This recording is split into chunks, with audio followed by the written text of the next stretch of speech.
Hello, c'est HR, votre chroniqueur. Alors vous avez compris, j'ai mis la casquette, forcément nous allons voyager dans le temps. Nous allons aller en 1958 pour parler du film La soif du mal d'Orson Welles, véritable film culte.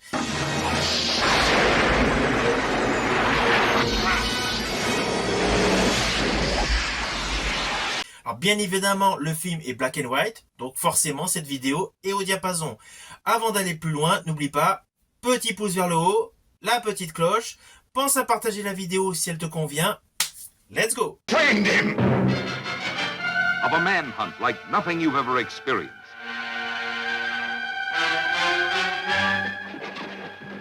A cop now. I'm a husband. What did you do with her? Where is my wife? My wife!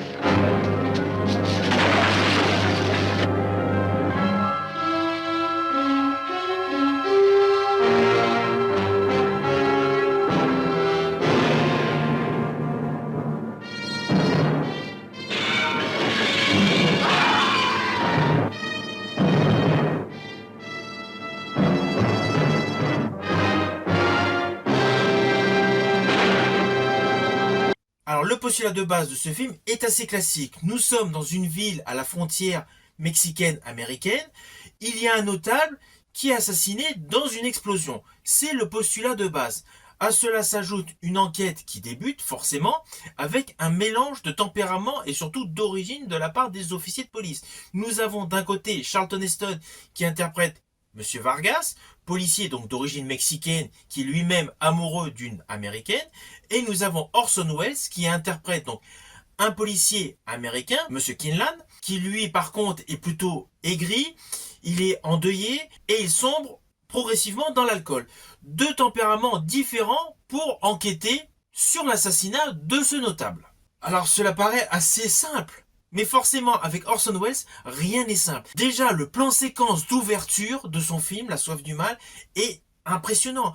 Son plan séquence est un moment culte du cinéma. Il a réalisé un plan séquence de 3 minutes dès l'ouverture de ce film, sachant qu'à l'époque, il n'y avait pas de drone, il n'y avait pas de steadicam. Ce plan séquence est de toute beauté. Il démontre une fois de plus une certaine virtuosité du réalisateur Orson Welles. Avant d'aller plus loin, découvrons ce fabuleux plan séquence.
folks American citizens?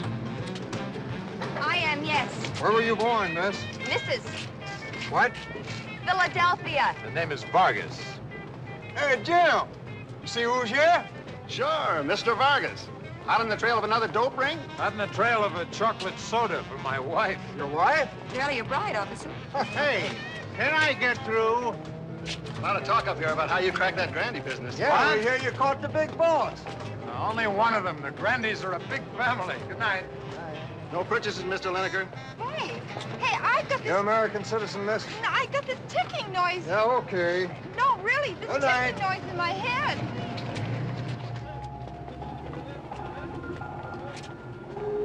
Mike, do you realize this is the very first time we've been together in my country? Do you realize I haven't kissed you in over an hour? Alors dans ce film, nous avons énormément de retournements de situation, de twists. D'un côté, nous avons donc le policier aigri par la vie et désabusé, interprété par Orson Welles, qui est toujours extrêmement convaincant dans ses interprétations. Et face à lui, nous avons donc Charlton Heston qui interprète donc Vargas, le lieutenant de police donc mexicain, qui au fil de son enquête avec son épouse se retrouve complètement tiraillé. D'un côté, il y a la police corrompue, d'un côté, il y a les gangs. Bref, il ne peut se fier à personne. Et surtout, chaque protagoniste du film n'a pas une écriture linéaire de son personnage. Vous pouvez vous attendre à tout au fur et à mesure du déroulé de l'histoire. C'est une merveille scénaristique. Et le fait d'avoir placé cette histoire sur une ville frontière Mexique-États-Unis accentue les difficultés entre les différents protagonistes. Bien évidemment, les Mexicains et les Américains dans ce film, sur le fond, ne s'entendent pas.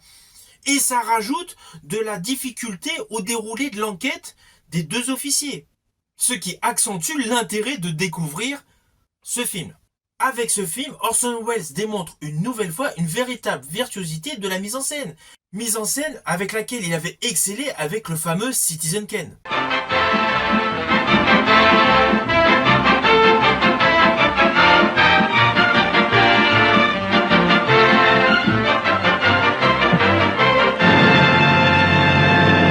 L'autre atout de ce film est bien évidemment le casting. Alors oui, Orson Welles joue dans son film, mais il est toujours impeccable dans ses compositions. Mais face à lui, nous retrouvons donc Charlton Heston, qui est un acteur d'immense talent. Notamment en 1959, il a joué et interprété le personnage principal du film Ben-Hur, qui a obtenu 11 Oscars. Premier film à obtenir 11 Oscars. Certes, Titanic après a également eu 11 Oscars, mais Ben-Hur fut le premier film avec 11 Oscars. Alors Charlton Heston avait déjà une filmographie conséquente, mais un an après La Soif du Mal, grâce à Ben-Hur, il a complètement explosé au box-office.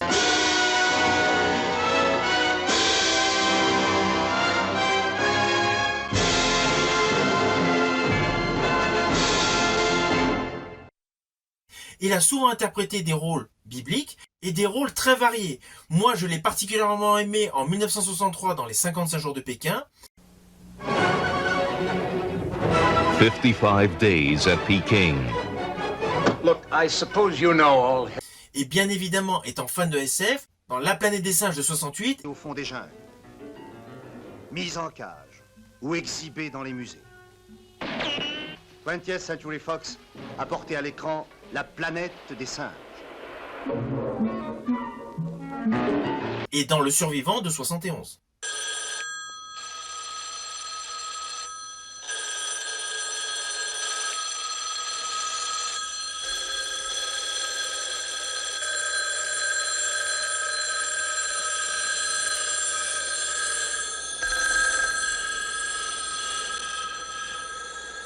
À ses côtés, celle qui joue le rôle de son épouse, Janet Leigh, qui est connue du grand public grâce au film Psychose d'Hitchcock. See the version of Psycho TV did not dare show. Uncut, intact, Alfred Hitchcock's Psycho. Mais l'autre principal atout de ce casting est la présence de Marlène Dietrich. Marlène Dietrich, actrice, donc comédienne et chanteuse. Marlène Dietrich qui a fait une très belle carrière, et je pense notamment à sa très belle prestation dans L'Ange bleu.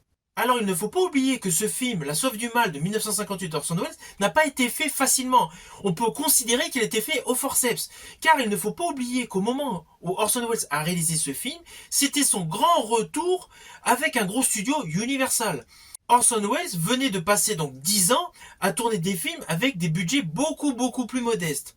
Et il ne faut pas oublier également que Universal n'était pas content, n'était pas satisfait du montage principal de ce film La Soif du Mal. Universal demanda donc une modification du montage. Ils ont demandé à Harry Keller de faire des reshoots pour agrémenter le film.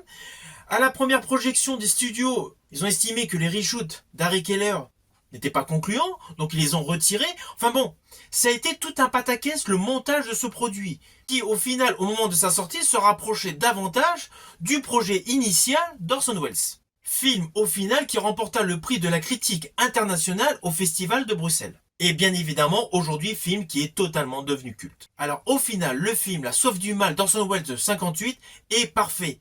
Outre le fait de son postulat de film culte, outre le fait de sa séquence d'ouverture magistrale, ce film est passionnant, ce film est prenant. L'écriture des personnages est parfaite, l'interprétation d'Orson Welles est machiavélique, elle est stimulante, elle est intrigante, mais surtout passionnante. Le rôle de Charlton Heston en mexicain, totalement inattendu par rapport à toute sa filmographie, est une plus-value supplémentaire. Les personnages féminins Janet Leigh et Marlène Dietrich, que dire, il les fallait. Ce sont deux rôles féminins indispensables à ce film. Cela confère un effet culte supplémentaire. La direction d'acteur est parfaite.